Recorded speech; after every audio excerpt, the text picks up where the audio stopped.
there are theists and atheists. Why is everybody not just a theist or an atheist?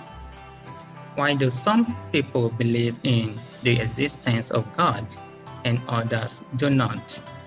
If God exists, why not identify God so that we all know what is referred to as God?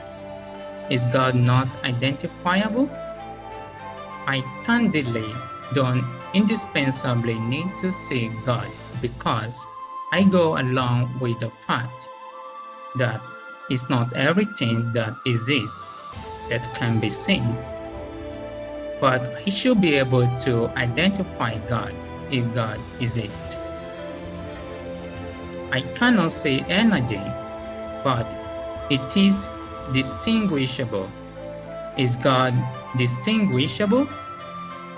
Anything that exists is identifiable, whether physical or abstract, natural or supernatural. Anything that exists can be identified. If God exists, then God is distinguishable. In order for us to know if God exists, we need to know the definition of God. If by definition God exists, then we can identify God. So what is God? How do theists define God? This entity must transcend space and time, and therefore exist timelessly and non-spatially, at least without the universe. This transcendent cause must therefore be changeless and immaterial, since anything that is timeless must be unchanging, and anything that is changeless must be non-physical and immaterial, since material things are always changing on the molecular and atomic level at least. Such a cause must be beginningless and uncaused, at least in the sense of lacking any prior causal condition, since there cannot be an infinite regress of causes. Occam's razor, which is the principle that says we should not multiply causes beyond necessity, will shave away any further causes, since one cause is required to explain the effect.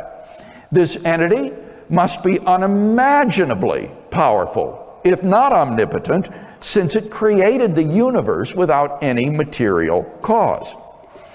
Finally, and most remarkably, such a transcendent first cause is plausibly personal.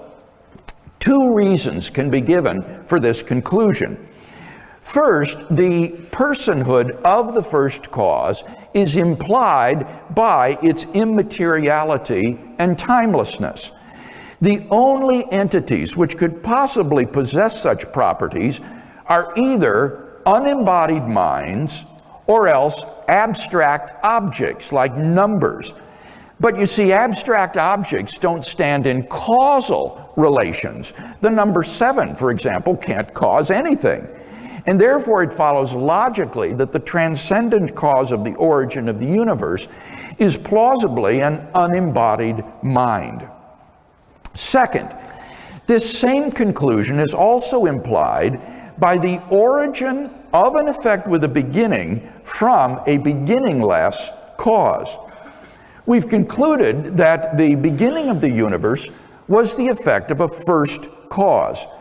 Now, by the very nature of the case, that cause cannot have either a beginning of its existence or any prior cause. It just exists changelessly without a beginning, and a finite time ago, it brought the universe into existence. Now, when you think about it, this is exceedingly odd. The cause is in some sense eternal, and yet the effect which it produced is not eternal, but began to exist just a finite time ago. How can this be? If the necessary and sufficient conditions for the effect are eternal, then why isn't the effect also eternal. How can the cause exist without its effect? Well, it seems to me that there's only one way out of this dilemma, and that is to say that the cause of the universe's beginning is a personal agent endowed with freedom of the will, who freely chooses to create a universe in time. Philosophers call this type of causation agent causation.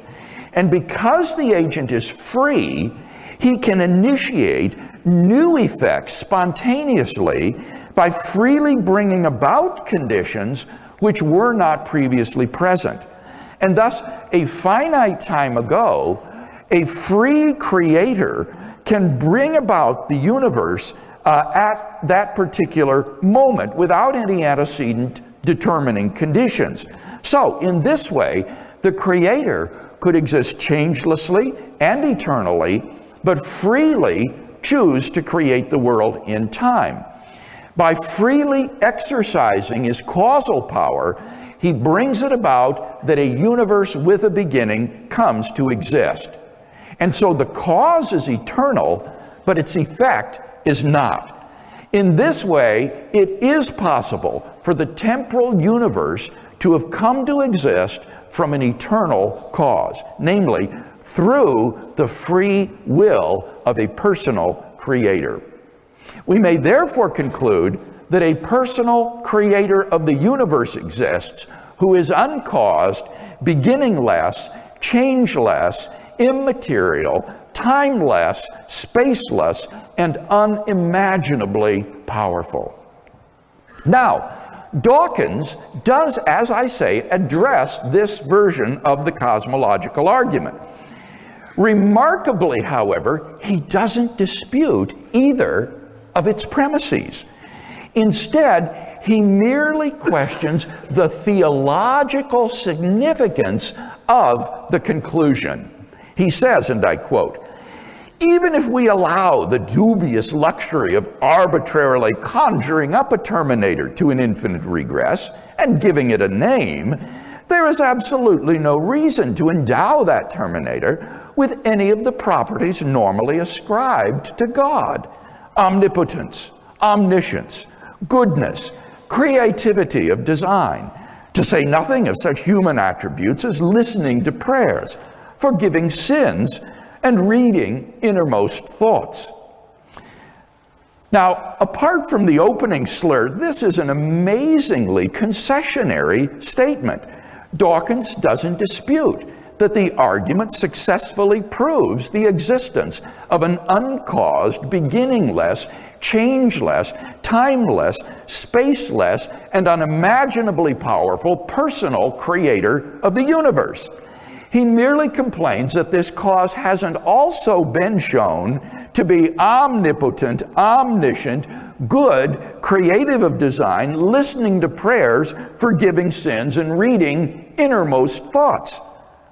So what? The argument isn't intended to prove those things. It would be a bizarre form of atheism, indeed an atheism not worth the name, which admitted that there exists an uncaused, beginningless, changeless, timeless, immaterial, spaceless, unimaginably powerful, personal creator of the universe who may, for all we know, also possess the properties listed by Dawkins. So we needn't call the personal creator of the universe God if Dawkins finds this unhelpful or misleading, but the point remains that such a being, as described by this argument, must exist. According to theism, God is an uncaused, beginningless, changeless, immaterial, timeless, spaceless, unimaginably powerful personal agent. Since God is uncreated, beginningless, changeless, immaterial, timeless, spaceless, and unimaginably powerful, is there any being that possesses such attributes? The answer is yes. The being that possesses all those attributes is empty space. Empty space is what the theists unknowingly regard to as God. If you don't feel that empty space is what you unknowingly regard to as God, let's assume you believe in an unidentifiable God, and your unidentifiable God has eliminated everything that exists, including himself. There is one being that the unidentifiable God cannot eliminate even after eliminating himself, and that is empty space. Moreover, empty space cannot eliminate itself. Rather than empty space eliminating itself, everything would pre-exist due to the unsteadiness of empty space. Empty space cannot be eliminated because it is uncreated or uncaused. Empty space is beginningless, changeless, immaterial, timeless, spaceless, unimaginably powerful, and personal. Therefore, empty space is what every theist unknowingly regards to as God. We will see why and how our universe can originate from empty space in the subsequent video. Thank you for watching.